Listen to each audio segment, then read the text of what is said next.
Salut tout le monde, j'espère que vous allez bien. Toujours dans le chapitre des enzymes. Hadmara, on va voir la catalyse enzymatique. On va voir ensemble la réaction enzymatique. Alors, une réaction enzymatique, elle résulte de la combinaison d'une enzyme E avec son substrat S. L'enzyme plus le substrat nous forment un complexe ES qui par la suite transforme le substrat en produit P avec libération de l'enzyme qui va retrouver sa structure primaire. Alors, le sens de la réaction, elle est de gauche à droite, mais on peut avoir une réaction réversible, c'est-à-dire le produit, il peut devenir le substrat.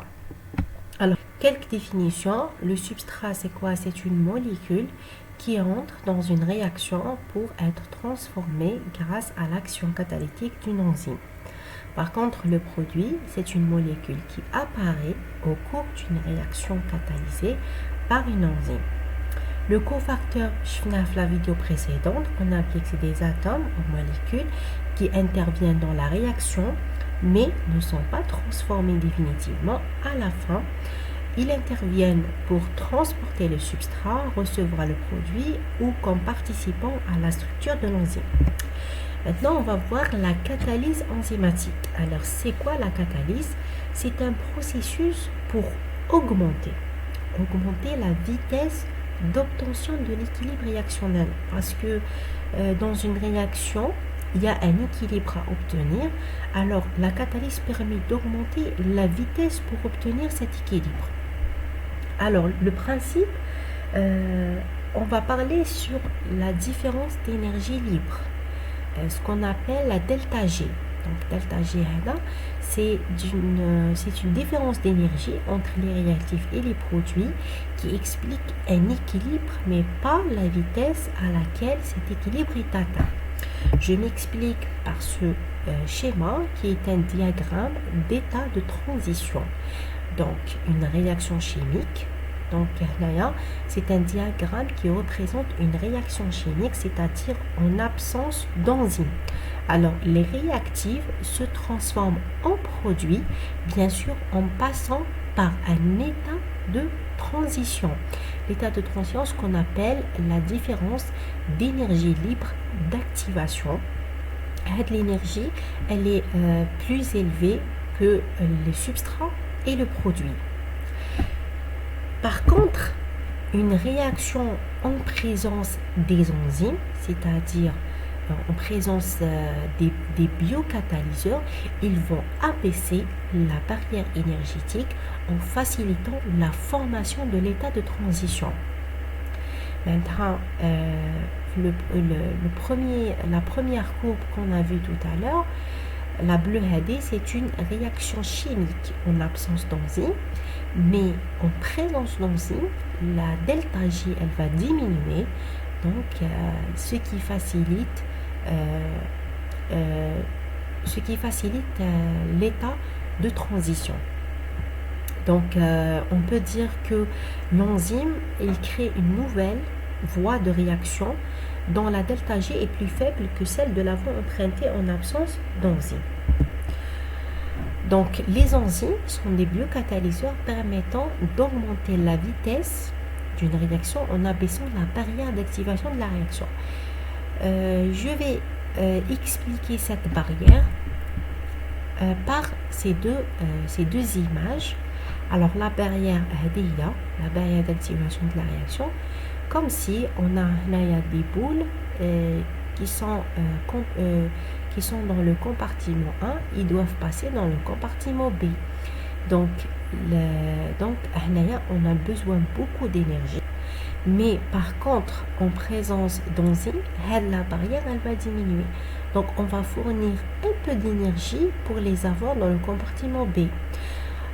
Par exemple, l'image qui représente un sportif, c'est-à-dire il va fournir moins d'énergie, par exemple en présence de l'enzyme, au lieu en absence d'enzyme, il doit fournir beaucoup d'énergie. Un autre exemple, l'hydrolyse de H2O2, le peroxyde d'hydrogène en H2O et l'oxygène. Donc, l'énergie d'activation elle est de 75 joules par mol en absence de catalyseur, 49 en présence d'un catalyseur chimique. Par contre, en présence de catalase, l'enzyme, l'énergie d'activation nécessaire pour la décomposition de H2O2, elle est seulement de 8,4 kJ par mol. Maintenant, on va parler sur le site actif et la catalyse enzymatique. Le site actif, c'est quoi? C'est une région où se fixent un ou plusieurs substrats et les coenzymes et où a lieu la réaction, c'est-à-dire la catalyse enzymatique. Alors, le site actif, c'est une cavité tridimensionnelle.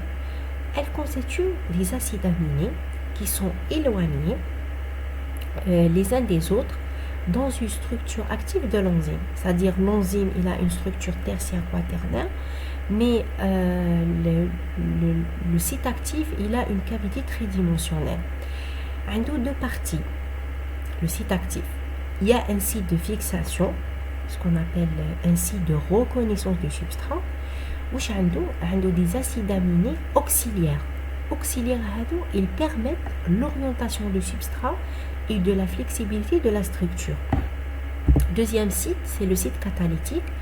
Il contient des acides aminés de contact qui sont directement impliqués dans la formation et la rupture des liens chimiques. Donc, les acides aminés sont souvent localisés dans le fond de la cavité et dans la majorité des cas possèdent des chaînes latérales ioniques.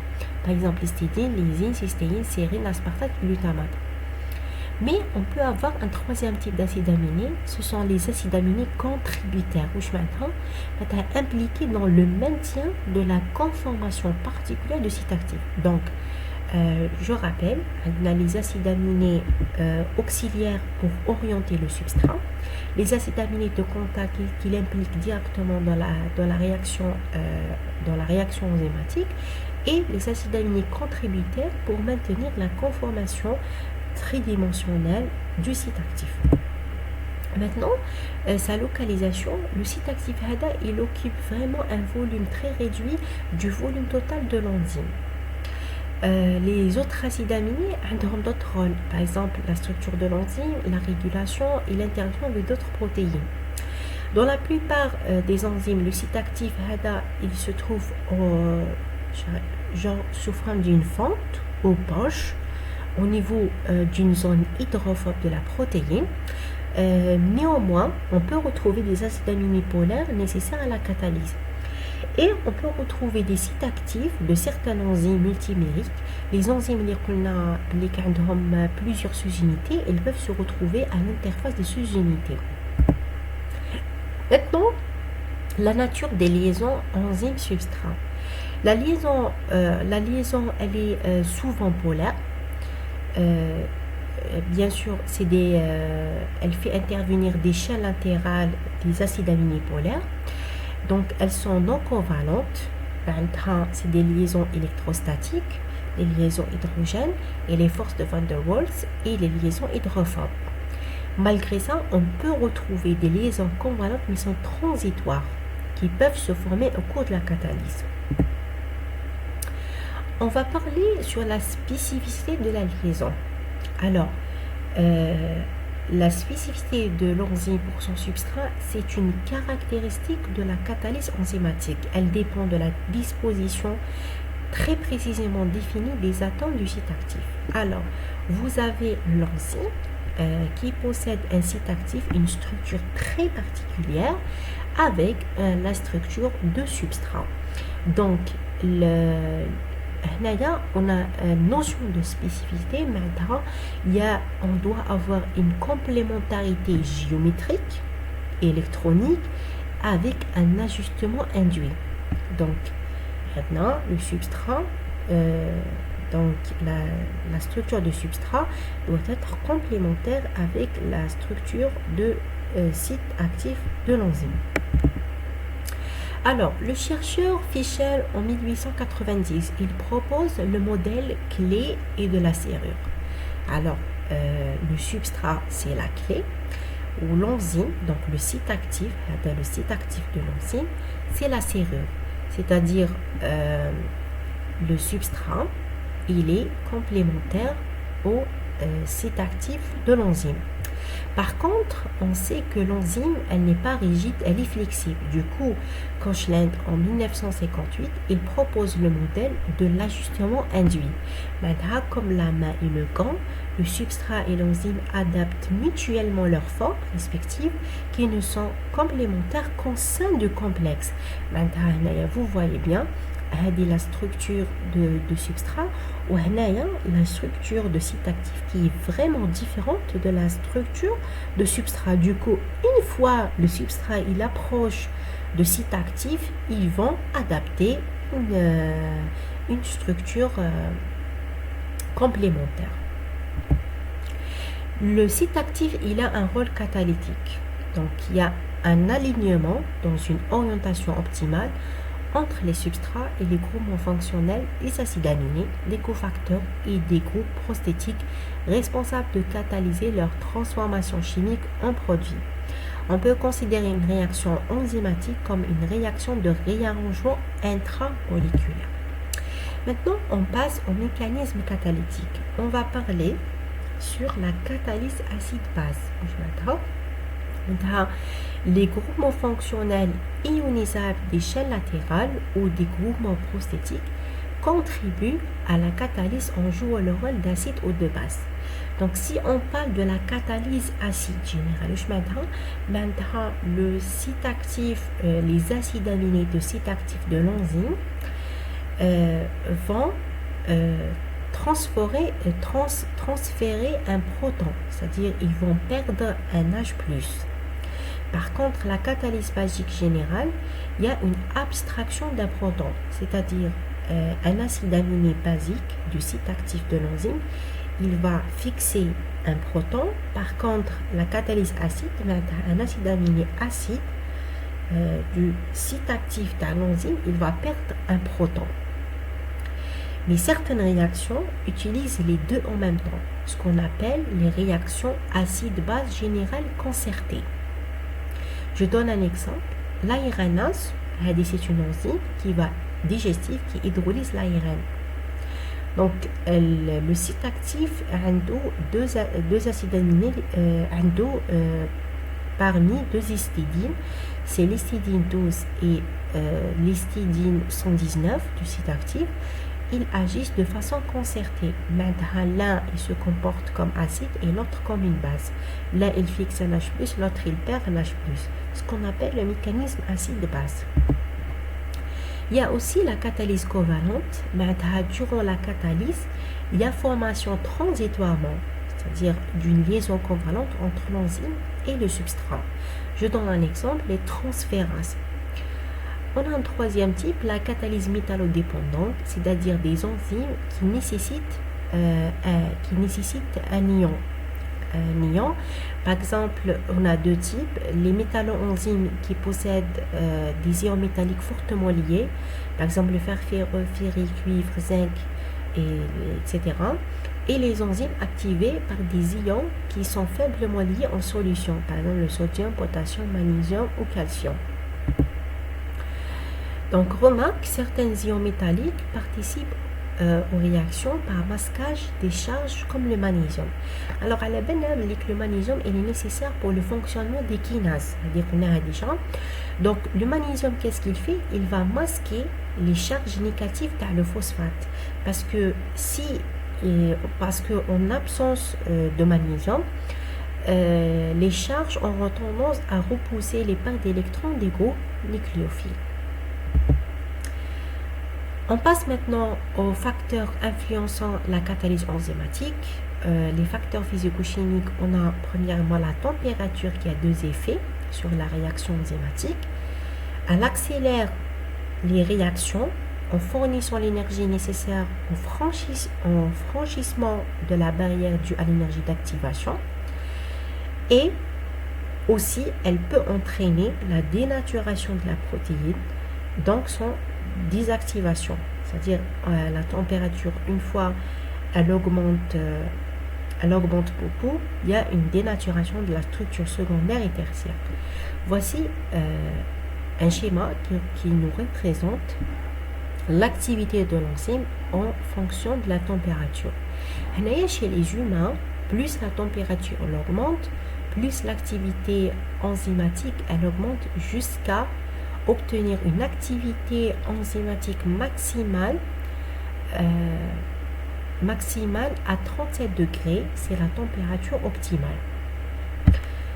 Alors, cependant, certains organismes adaptés à des conditions de vie extrêmes, par exemple les bactéries et les eaux thermales, ont des enzymes dont la température optimale elle est proche de point d'ébullition. Généralement, elle est proche de 100 degrés. Par exemple, la Taq polymérase qu'on utilise en PCR. Voici la courbe qui nous représente les thermophiles. Alors, on a plus la température elle approche de 50 degrés, plus on approche d'une activité enzymatique maximale. L'autre facteur, c'est le pH, qui est très important et qui a deux effets. Donc, en valeur extrême, il dénature ou désactive la protéine. Comment? En modifiant l'état d'ionisation des chaînes latérales des acides aminés. Mais en valeur intermédiaire, il influence sur l'activité de l'enzyme. Alors, la résultante de ces deux effets se traduit par une courbe, ce qu'on appelle RDA, c'est la courbe en cloche, passant par une valeur maximale pour un pH optimal. La courbe, elle représente la vitesse maximale en fonction du pH. Plus on approche du pH optimal, plus la vitesse est maximale. Et le pH optimal de la plupart des enzymes, il est proche de 7, neutralité, mais certaines enzymes ont des pH extrêmes. Par exemple, la pepsine, qui est une enzyme gastrique, elle est très active en pH acide, à pH 2, et la trypsine, qui est une enzyme intestinale, son activité maximale, elle est en pH 9.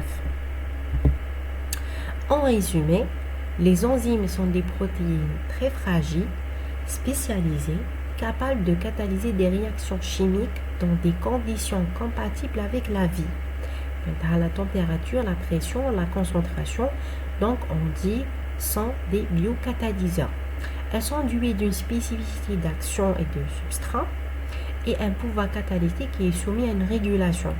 Certaines enzymes sont actives par eux-mêmes, d'autres ont besoin d'un cofacteur qui peut être organique ou inorganique. Ils agissent en diminuant l'énergie libre d'activation, c'est la delta G, en mettant en jeu plusieurs mécanismes. C'est la catalyse acide-base, la catalyse covalente et la catalyse par les ions métalliques. Et il y a d'autres catalyses que je n'ai pas citées. C'est la catalyse par effet de proximité et facteur d'orientation et la catalyse par effet de contrainte. J'espère que c'est clair et merci pour votre attention.